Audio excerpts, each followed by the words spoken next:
Hello, everyone. My name is Bruce Wilde, and I'm a librarian and special collector at the Free Library. Thank you all for joining us today in celebration of Philly Pride. It was on this day, June 28, 1969, when police raided a gay bar, the Stonewall Inn on Christopher Street in Greenwich Village, New York, prompting violent clashes with the police and 6 days of protest. The Stonewall riots at this protest became known and served as a catalyst for the gay rights movement in the United States and around the world. Even though there is much more work to be done, we honor this day in history. Just a few housekeeping rules before we begin. Feel free to ask questions anytime during the presentation by clicking the Ask a Question button below in the middle of your screen. Only the presenters can view these questions. We will answer as many as we can during the allotted time, but all questions will be answered soon after the presentation. Also, for those of you who are feeling ambitious, you can enlarge your viewing screen if you hover to the top right and click the downward pointing arrow. No worries if things are okay. The program today is part of the Free Library's Hands-on History series, which is normally brought to you in person once every month. Today, we bring the program virtually because of COVID-19. I'm honored to present you Ainsley Akins and Andrew White, who will share with you their experiences working with unique artifacts and archives. Ainsley Wynn Eakins earned her BFA in African American Studies from Wesleyan University with concentrated research in mass incarceration. They began working in records in 2017 through a research project at Yale's Program for Recovery and Community Health. Since moving to Philadelphia, they have worked at the John J. Wilcox LGBT Archives and the Children's Literature Research Collection of the Free Library. Recently, they joined the staff of the Free Library, of the Library Company, They look forward to future collaborations with community members and historical societies to preserve Black, Indigenous, queer narratives.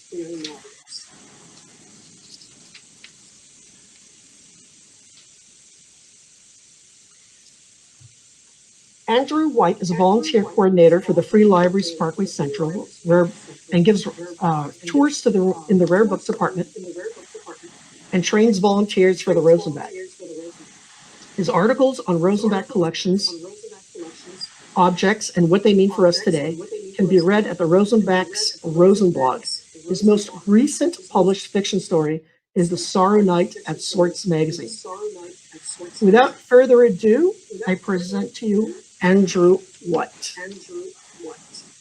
Hi, I'm Andrew White, pronouns he, him, his. I'll be sharing some artifacts of three great queer artists represented in Free Library Special Collections. The first is a 19th century actor, Charlotte Cushman. The second is a 19th century playwright and poet, Oscar Wilde. And the third is a 20th century playwright and activist, Marian Hansberry.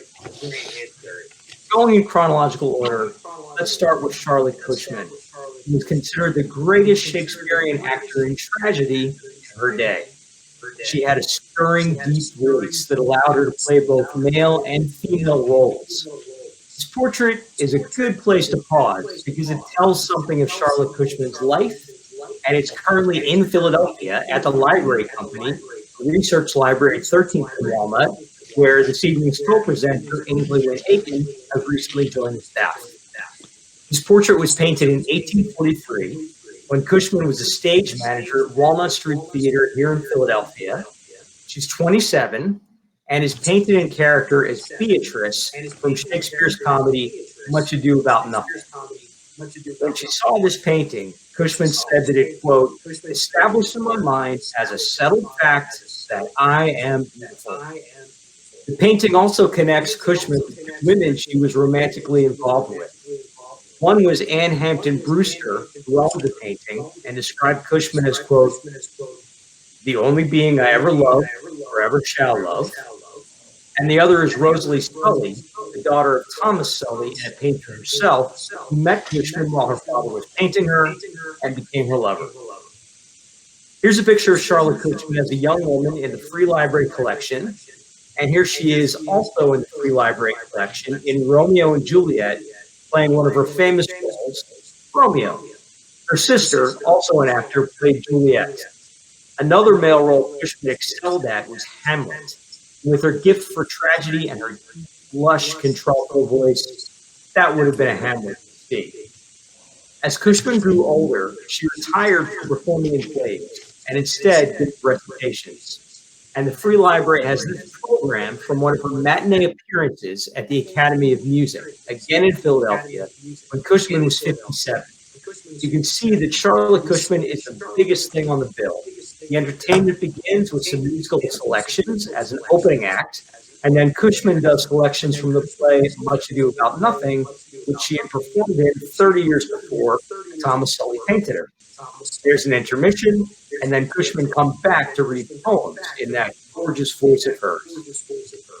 Charlotte Cushman used her fame to bring attention to the work of the African-American and Native American sculptor Edmonia Lewis.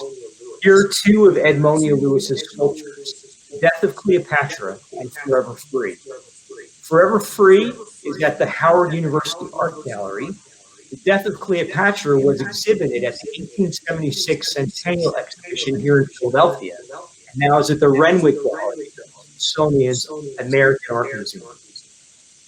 Much of what we've seen of Cushman has a Philadelphia connection because the Free Library's theater collection focuses on Philadelphia theater history. But Cushman performed up and down the East Coast and was also acclaimed in Europe. However, Philadelphia has a special place in Cushman's legacy through the Charlotte Cushman Foundation, which provides grants to nonprofit theater companies in the Philadelphia area to fund actors' salaries. Though they are both 19th century figures, our next great queer artist, Oscar Wilde, was a different generation from Cushman, born when she was 38.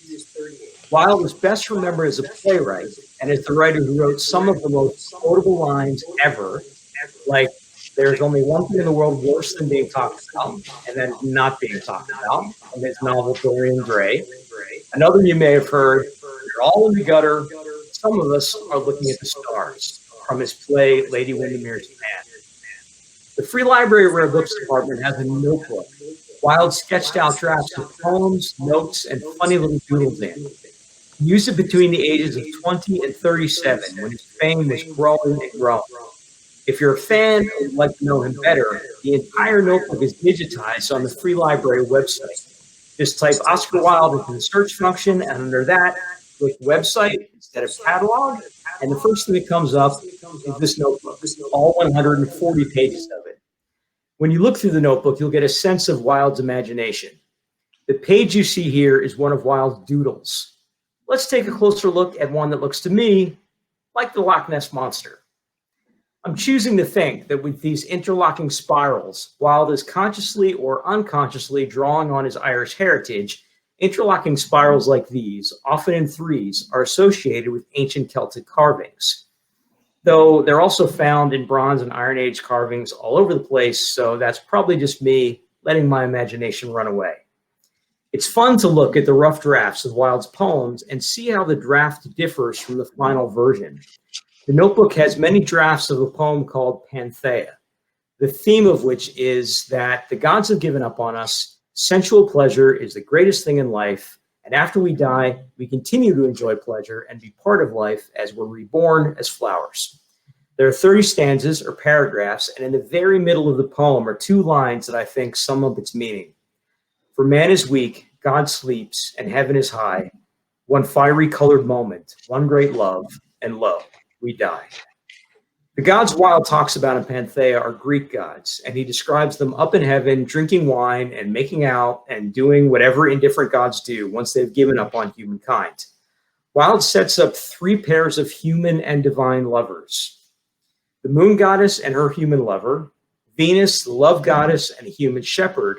But when he brings in Juno, the queen of the gods, he talks about Ganymede, a beautiful young man that Zeus or Jupiter, the king of the gods, brought up to heaven. Here's a painting that illustrates this myth. This is by Rubens, and it's at the Palais Schwarzburg in Austria. It shows how Zeus turned into an eagle to carry Ganymede from his home on a mountain called Ida up to Olympus.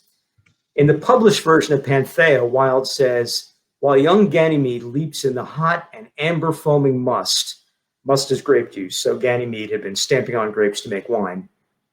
His curls all tossed, as when the eagle bare the frightened boy from Ida through the blue Ionian air. Comparing these lines to this earlier draft in the notebook, you see Wilde telling a different story, saying, quote, as when the eagle bare him laughing from Mount Ida.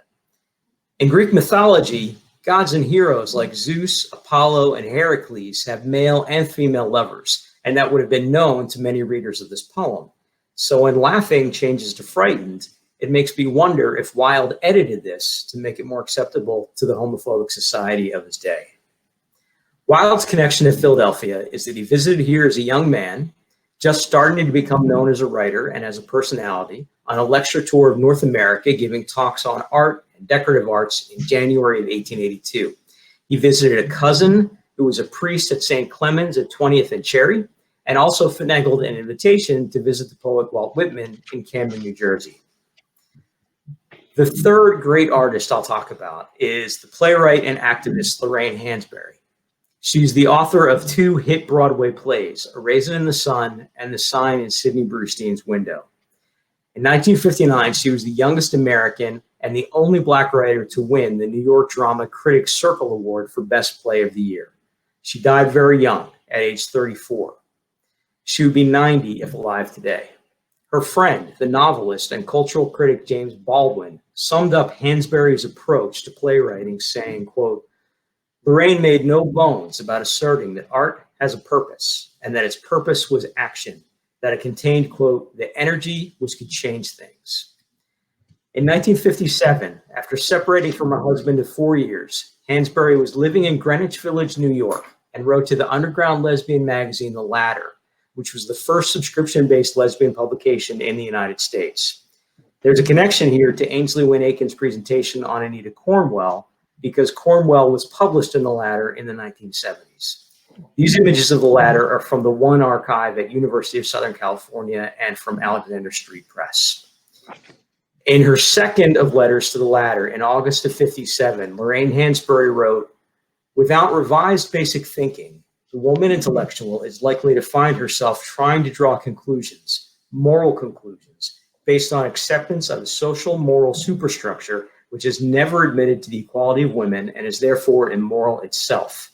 There may be women to emerge who will formulate a new and possible concept that homosexual persecution and condemnation has at its roots not only social ignorance, but a philosophically active anti-feminist dogma.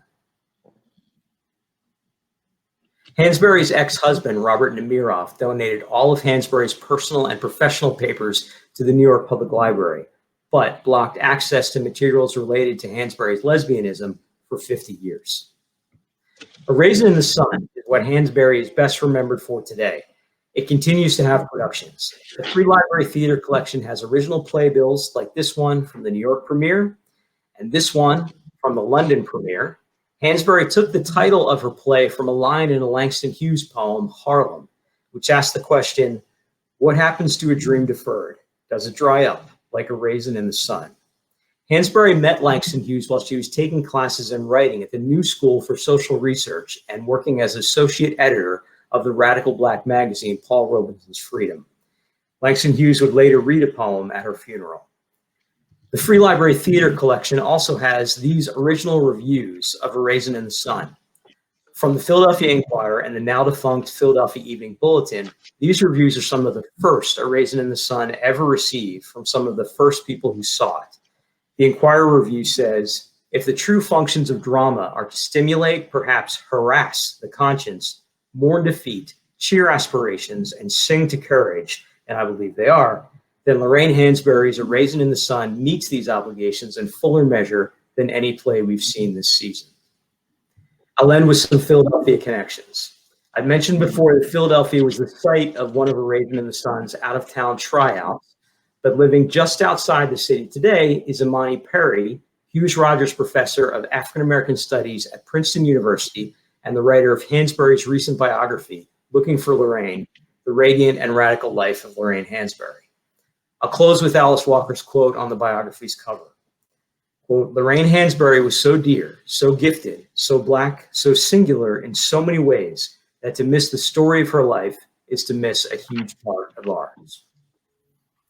And now we'll turn to Ainsley Wynn Eakins of the John J. Wilcox LGBT Archives and the Library Company of Philadelphia, who will bring us to the current day with a look at Philadelphia writer and activist Anita Cornwell. Thank you. Thank you, Andrew. That was great. And Ainsley, let me bring up your presentation. 2 seconds.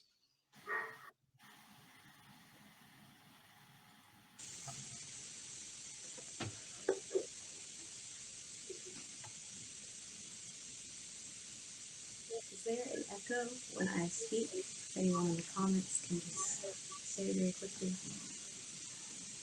I don't hear an echo. I don't hear an echo.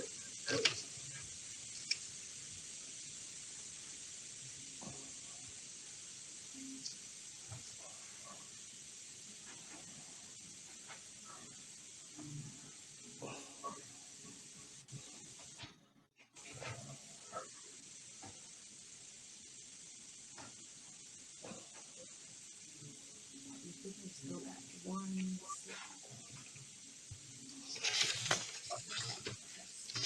So hi everyone, my name is Ainsley Wynn Eakins. I use they them pronouns, so please use they them pronouns when referring to me or my presentation. But I will get right into it. So I thought an apt name for this presentation would be Notes on a Discontented Dreamer, which borrows from Anita's memoir draft titles, which are usually called Notes from a Discontented Dreamer, or Jottings from a Discontented Dreamer, Jottings from a Sunday Dreamer. It's no wonder why Anita chose this word, discontented, to describe herself. Even in this picture, to the left of the screen, you'll see her looking away from the camera with a bit of a sly smirk, present in the moment, but also looking like her mind is elsewhere. The tone of her writing, I would say, often takes a similar disposition. Rooted in the narrative at present, in her stories at present, she's usually always a bit cynical or a bit mournful, gesturing towards what shouldn't be and what could be if only we could all escape this reality and slip into the dream. So sometimes I do refer to Anita in the past tense. However, she is very much still with us. She is a 97-year-old resident of the Stapley Nursing Home in Germantown.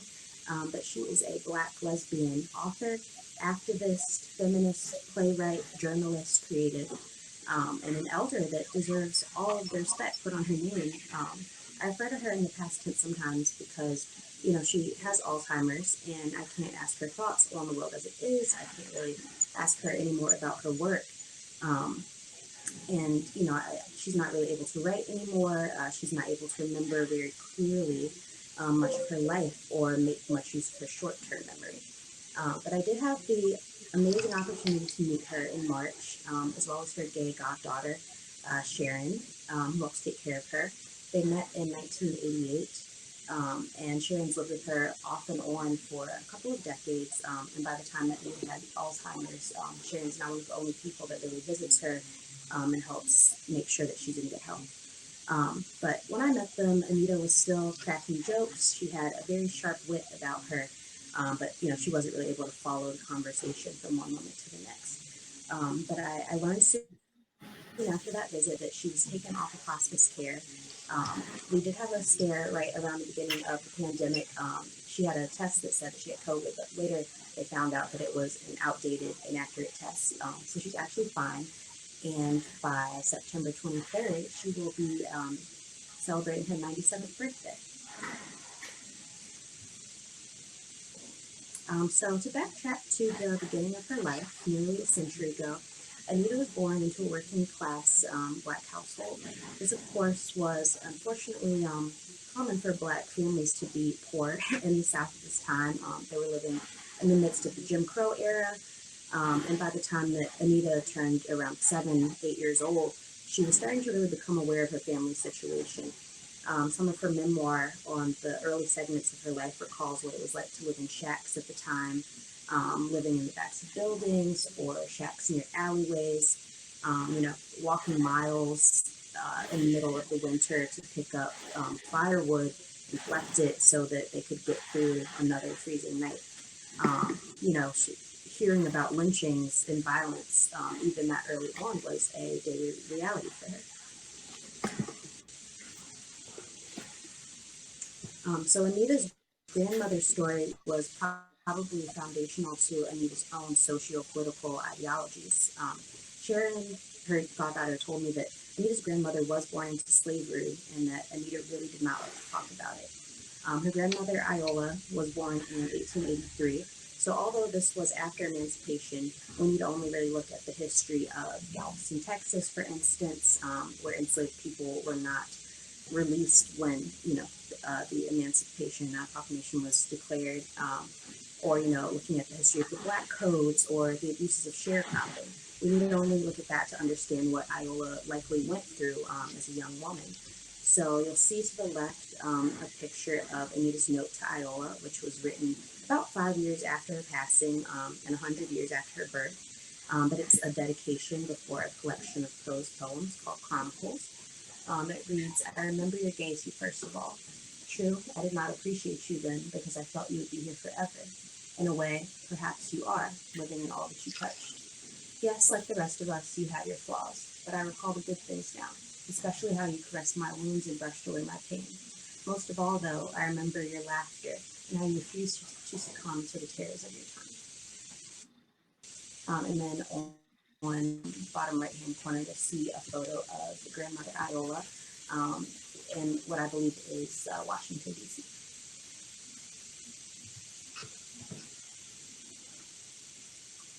So Anita also had a deepened affinity with her grandmother because Iola wanted to get out of the South. And she was actually the one to initiate a trip to New York City to see the 1939 World's Fair. Anita begged to go. She counts it in her memoir, begged every day to go. And at 16 years old, she was able to experience her first so-called escape to paradise. This is how she actually describes it in her memoir. And although she later becomes acclimated to how racism operates in the North, at that time, it was paradise to her, and she describes feeling like a person for the first time in her life when going out in public and socializing with other white people. So there on the bottom right of the screen, you'll see a photo of Anita on the left, and then her aunt Lori, her grandmother Iola, and then her other aunt Florence. And then on the photo on the left of the screen, you'll see Anita and her aunt Lori posing very cutely, smiling at each other in front of what I believe is Lori's home in D.C. So it's probably from the 1930s or 40s. And so, of course, Anita wanted to leave the South, but she was very close to her mother, especially considering it was just the two of them for most of Anita's life up to that point. Anita's father left the picture when she was young, and her older brother Leon also left for the North. So she ended up having a pretty estranged relationship to those two men in her life. It was just her and her mother. So Ruth, Anita's mother, did domestic work such as washing and ironing laundry in order to provide for herself and Anita. As a young girl, she writes of witnessing her mother go through this intense labor just for it to really result in continued poverty. So after Anita leaves, Ruth also relocates to the North. They live around Eden, Pennsylvania, and later relocate to West Philadelphia. This, of course, was still during the Depression. So although they were in the North, they struggled. Around the beginning of the war, Ruth does find a job in World War II. Ruth finds a job at the Naval Shipyard in Philadelphia and stays there for over 20 years. She actually earns a plaque for her service. But that's how she's able to eventually save up her money and afford to buy their house in Powelton Village. And so The Low Road to Higher Learning is actually also a chapter title in Anita's memoir. And I think, of course, it's fitting to speak to her education. As I said, Anita moved around a lot, but it didn't really seem to have a negative impact on her learning. And perhaps the multitude of experiences that she was having in moving around made her even more critical and intellectual about the world through those early years. So after she's done with her schooling, she enters the workforce as a typist and cataloger. And 2 years later, in 1944, she starts at Temple. So she majors in journalism, and she's also a member of a sorority called Theta Sigma Phi, which was a national honor society for professional women and journalists. She graduates in 1948. So you can see to the right of the screen her graduation picture. And then to the left, you'll see her student ID cards from her freshman year, her sophomore year, as well as her senior year, and one extra photo that I think is probably from a yearbook or perhaps a work ID photo. So Anita continues on doing miracle work until 1958. After she graduates, she moves out of her mother's home, but she stays in these very underpaid or underemployed sort of positions. So she's definitely struggling financially as she's coming into her own from her late 20s into her 30s. She's fed up with the patriarchal and misogynistic bosses she faces in the office. She gets very frustrated with family members and friends constantly asking when she'll get married or when she'll have children. And it's also at this time that she's having her early lesbian encounters and important friendships with women, and still becoming fed up there when, a lot of the scene ends up being dominated by the use of drugs and alcohol. Anita was not really into that at all. I'm pretty sure she stopped drinking very early in her life around this period. And so she didn't like how alcohol made women act towards her, essentially. And so this time period is also one where she's really trying to understand herself, her wants, her views on the world. And it's also a time that she writes about often in the memoirs and references in her fictional pieces. So her last day, she was working for Philadelphia's welfare as a case manager. And she learns a lot here, but she also really abhors the conditions that she sees a lot of poor Black women and mothers being put into. So she becomes very critical of, the way that mothers are dealt with in the system, and also about how young women are forced to sort of internalize this oppression and the situations that creates. So by the 1960s, you could say she is a thoroughly radicalized woman. She quits that welfare job, and 3 years later, we actually see her publish Black, Lesbian, and White America, which you can see here on the screen, published in 1963.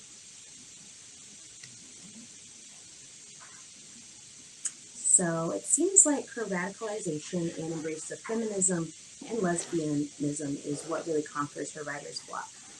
So Black, Lesbian, and White America, like I said, was published in 1963. But Anita also starts to find employment writing for newspapers, magazines, and journals with these often militant short stories or these very well-researched, opinionated, sort of hard-hitting essays on sexism and racism in relation to her current events. So in June of 1964, A Sound of Crying is published in the Negro Digest, which is a short story about a family considering how to protect their son, who's a 20-year-old militant Black young man who swears to exact revenge on the white insurance men who prey on their Black Southern community. A year later, she also publishes Save a Round for Jamie Brown, as well as One Man's Story. And these are two short tales about Black men who lead riots against the police or against, KKK terrorists in their community. So in Phylon in 1955, this is like the Atlanta University Review of Race and Culture, she publishes a short story called Between the Summers, which is focusing on a 22-year-old young woman named Theo and her experience of becoming radicalized through the Freedom Summer riots in Mississippi. And this young woman, decides to reject marriage and the wishes of her family in order to pursue her own life. And so while these themes of feminism and racism might sound kind of outdated or mild, especially in terms of our current perspectives, it's important to remember that these stories and themes were not common at the time and were considered very radical.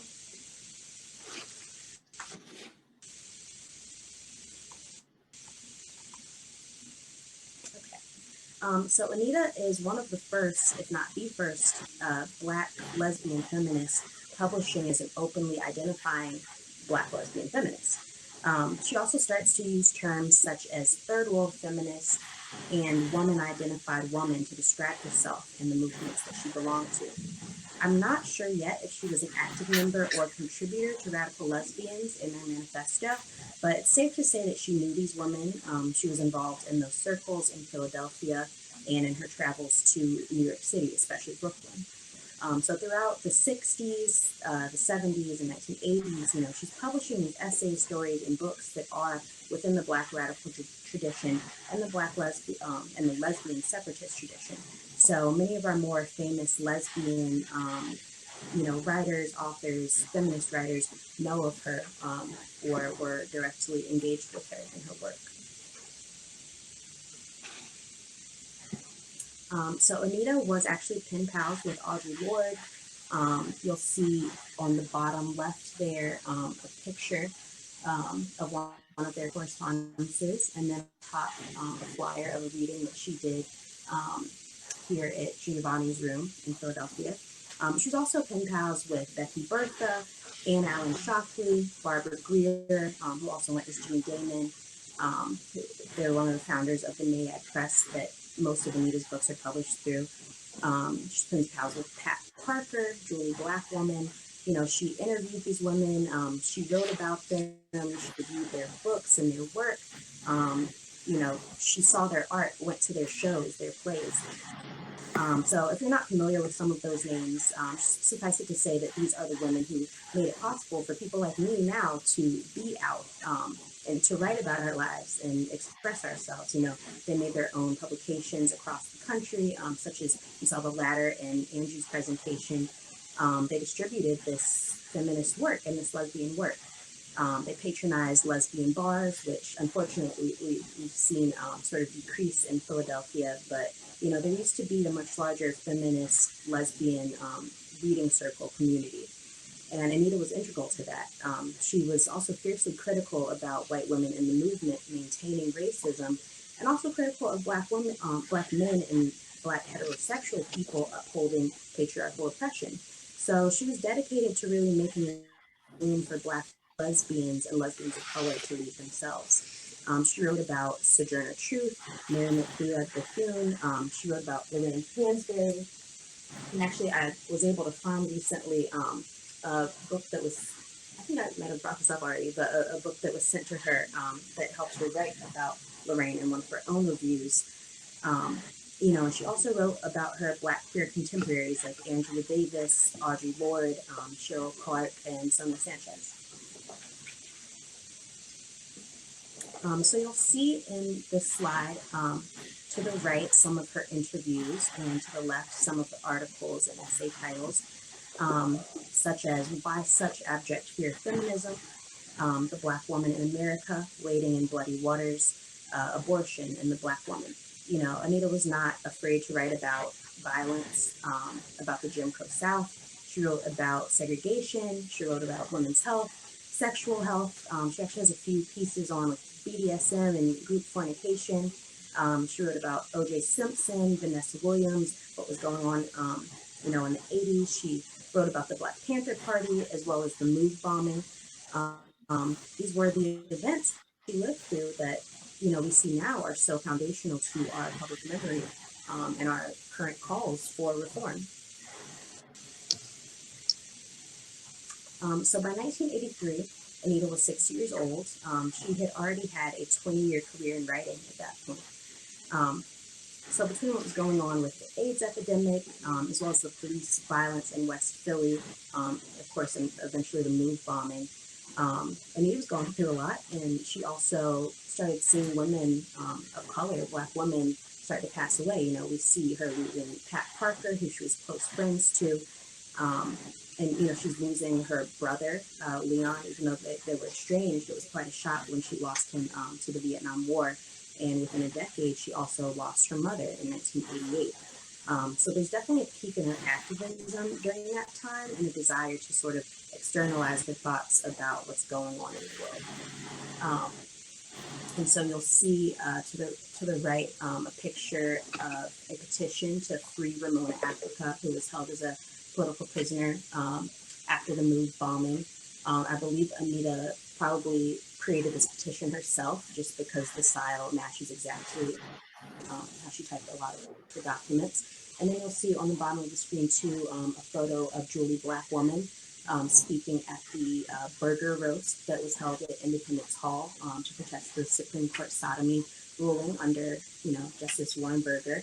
But Anita also spoke at that event, and we have another photo in the archives that I just didn't have at home to include of her speaking there. So around the late 1980s and 1990s, Anita really begins to assemble these collections that include her stories, her novellas, interviews, memoirs, and you can see the content page here that sort of includes all of those. But a lot of the titles contain the word retrospective. She'll have compilations titled, a Black retrospective, or a Black Dykes retrospective, or a feminist retrospective. So it seems like she's really starting to come to terms with, at this point, the fact that, she's in her 70s. She's lived a long, impressive life and needs to assemble it in order to hold on to it. And perhaps the hardest part of my work in the Anita Cornwell collection is sort of parsing through those because these are pieces that,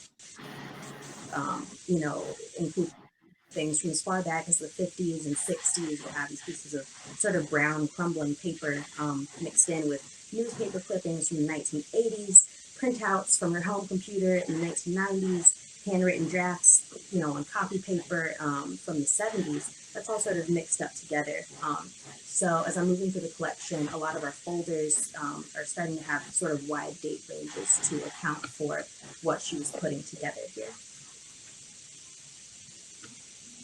And so on the other hand, though, seeing those compilations that she sort of curated herself really gives a lot of context to what she was bridging together in her mind. I'm not exactly sure when the Alzheimer's started, but it is helpful to kind of see, for instance, clippings of a newspaper from 1980s paired with like a satirical piece she has, The Greening of Tilton Snood, which was a sort of comedy satire about Mayor Wilson Goode and Frank Rizzo, collaborating to drop a bomb on Philadelphia. That she changes their names. But, you can kind of see where her headspace is when she pairs these things together and why she was creating those connections. So I really do hope that everyone has the chance to enjoy the John D. Wilcox archives once we deal with what's going on with the pandemic right now. But until that point, you can come back in and make appointments to see the collection. Some key things to know about the literary contents of Anita Cornwell is that there's quite a lot of short stories, novellas, plays that are reiterating themes of the Jim Crow South. There's also quite a bit of satire and humor pieces that are rooted more in Philadelphia's political environment. And there's such a large section of memoir and her autobiographical accounts of her life. There's also quite a lot of letters and correspondence that reflect Anita's sort of incredible chosen community, as well as how she was interacting with the women in her family. But a lot of the correspondence is also rejection letters, and that really reflects how she didn't get the chance to publish as much as she wanted to.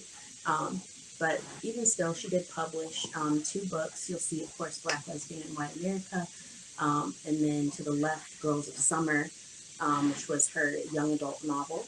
And then in the center there, you'll see Revolutionary Tales, which is a really amazing chronicle of African-American women's short fiction, sort of ranging from the first published story, I believe in 1954, all the way through the 1990s. But Anita's piece, A Sound of Crime, which is from the Negro Digest in 1963, is included in that collection. So Anita actually has an essay about her experience publishing, or attempting to publish. It's called The Portrait of the Artist as a Young Black Dyke. It was published in the New York Native in 1986. And it's really about how white publishers were just not curious about the inner lives of Black people. And, a lot of publishers also intentionally wanted to cater to boys, which did not work out for Anita. All of her children's literature was for young girls, especially young Black girls. And even the women publishers that she would sometimes encounter, or women's literary agents, found lesbian pieces to be boring. In one of her accounts, she says, it's strange that editors don't find the repetitious stories of straight women reeling off about their men doing them wrong to be boring, and it's sometimes sickening. Like I said, she's very cynical and funny, but has a sharp sense of wit. But of course, it's these publishers' loss, because Anita's perspective is undeniably unique. I'll read a quote of hers. She says, "As far as my work is concerned, I think it's provided a safety valve for me, as there is so much unfairness, injustice, and violence in America, both the bulk of it directed towards women, children, and minorities. I think I would have gone insane if I weren't able to at least try to help bring a tiny measure of redress by putting pen to paper." And Anita's account is also incredibly unique, not just because it was a reflection of herself, but it's also a firsthand autobiographical, openly lesbian feminist account of the Great Migration. And if you're not familiar with the Great Migration, it was the movement of about 6 million plus African Americans from the South to sections of the North, the Midwest, and the West Coast, from about 1915, so around World War One through the end of the Vietnam War, so the 1970s. And we don't see that many, there's a history of Black women writing about the Great Migration and writing from within it, but we don't see accounts like Anita's that are memoirs of her openly lesbian feminist life throughout that transition.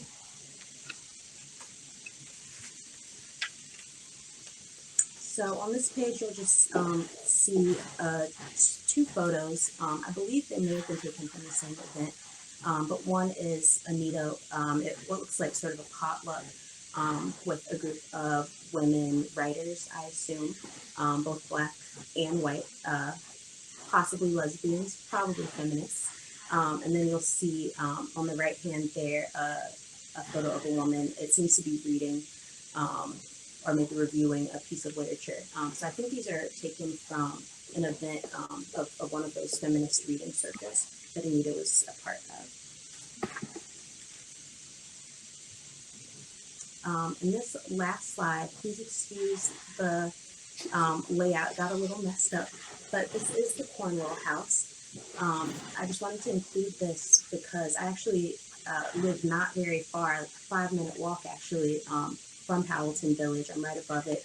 And I go by Anita's house pretty often. It's 3220 Powelton Avenue.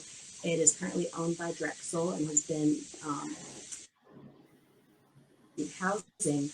But every time I walk by it, it's kind of a sad reminder that there is not a memorial there to Anita Cornwell and her history here in Philadelphia, but also in general, the area has been quite gentrified. And it's a shame that so much of, Black history, Black queer history, and the Great Migration is sometimes covered up when we see gentrification. So one project that I'd really like to take on is, speaking with someone at Drexel or owners to see if we can create some kind of memorial there for Anita and honoring her history. If you're interested in that, feel free to follow me at AE Archives on Instagram, or you can hit me up by email at awin96@gmail.com if you want to get in touch with me about working on that project. Or, like I said, Anita is turning 97 September 23rd. So Sharon would really like to get a lot of cards to send to her just to help her feel appreciated. So thank you all for listening. I would like to give my deepest thanks to John Andrews at the John J. Wilcox Archives for giving me this incredible opportunity to archive Cornwell's work, and also the curator of the Children's Literature Research Collection at the Free Library, Chris Brown, for all of his mentorship and for telling me about this presentation, and also to Andrew and Joe. Thank you all so much. Thank you so much, Ainsley. And now, just before we answer some questions, I'd like everyone to know, to reaffirm that the Free Library Special Collections, the Rosenbach, and I hope I can speak on behalf of the Will and Way Center, extend a warm invitation to all of you. You feel free to make an appointments to come see our collections whenever you like. So let's see if we can answer some questions right now. See what there is. If there are questions we don't get to, I apologize. We'll be able to answer them later on after the presentation. Oh.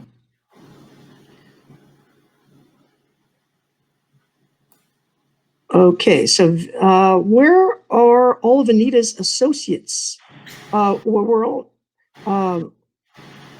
all of Anita's associates lesbian, Ainsley?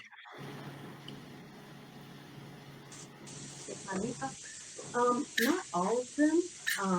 I wouldn't even necessarily say a majority, but I think it's pretty safe to say most of them were feminists. But she certainly did have lesbian associates. Of course, I feel like her relationship with Audre Lorde was one of the most notable ones there. I even found some letters that have like a little bit of a flirtation going on between them in our collection. So not mostly lesbians, but mostly feminists. Okay. Ainsley, did you get to sing barbershop quartet songs with her when you met her? I did not sing along, but I did hear her and Sharon. That's one of their, common hobbies together. When Sharon goes to visit, that they'll sing.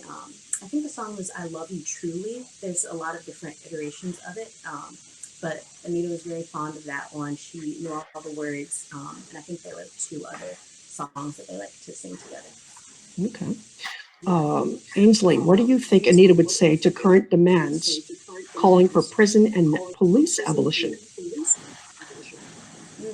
I've been thinking about that quite a lot, actually. I feel like, of course, we saw her response to the MOVE bombing in support of Ramona Africa, in support of political prisoners. So I think, I can't speak to what she would or wouldn't do, but I think Anita might be included among those voices that are critical of, police terrorism. And I think it's safe to say that, a lot of her writing, even from that time period, is critiquing the exact same system. So, she's right alongside us in that history. Okay. Here's one commenting question. Your wall looks amazing. Can you tell us how it connects to archiving in your life? I would love to do that, actually.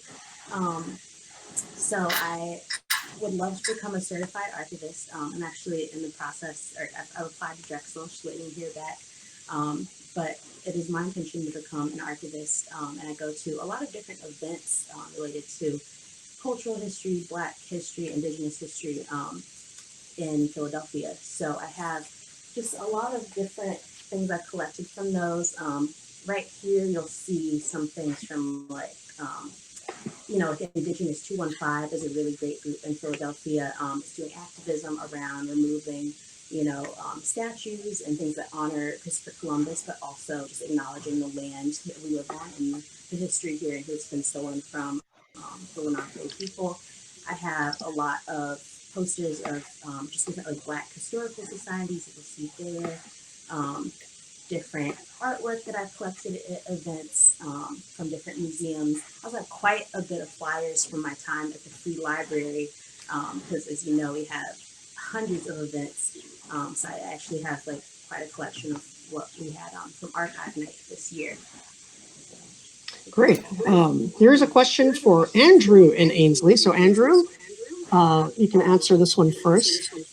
What are the most interesting things you found in special collections while preparing for this presentation?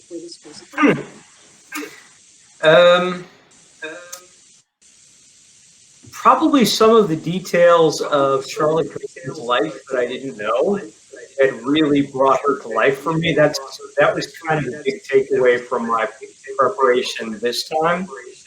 In past years, getting to know County Cullen, because there's some really amazing Harlem Renaissance first edition from Langston Hughes and County Cullen and I started reading County Cullen. An amazing discovery for me. He became one of my favorite poets. So in the past, County Cullen. This time, I'd probably say all of the great stories around Charlotte Cushman were so new to me. That's a fun question. Thank you. Ainsley, you want to give it a try? Sure. I would say a lot of the flyers and photos and kind of ephemera that I'll find are some of the most interesting, especially if they have an address. I really like to get out in there and actually kind of see what the area is now. So that's kind of the most interesting, as well as the photos. I didn't get into the photos in Anita's collection that much until I actually started working remotely on them. So now sort of seeing pictures of her posing, in DC with her aunt and trying to match the older faces versus when she was younger and see who is who. It's been really fascinating. Great. Here's a question for me. Are we able to make an appointment at some point to view the Oscar Wilde materials?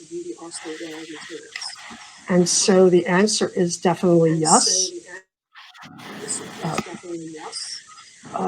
What I can't answer right now is when we are going to be able to do that because of COVID-19. So what I recommend is that you email us, and we are the Rare Book Department. We have an EREF where you can ask us or make an appointment, and we will let you know as soon as possible when you can come in and make an appointment to see the materials.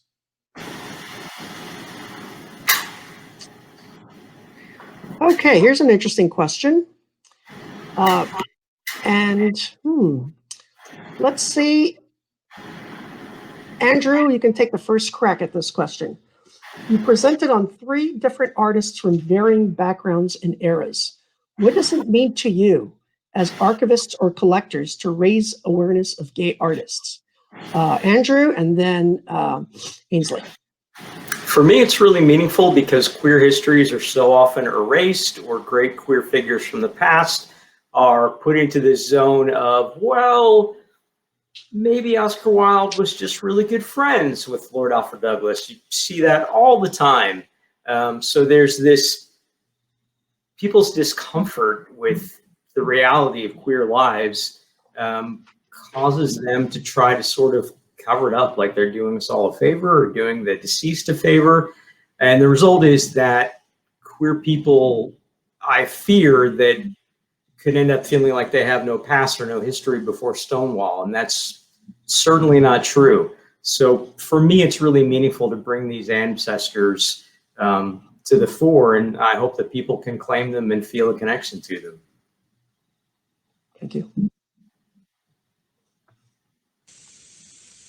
Yeah, I would definitely echo that. And just creating that space for discomfort is personally so satisfying. Just sometimes to tell people about Anita's collection and have to necessarily talk about lesbianism and use the word that I can talk about.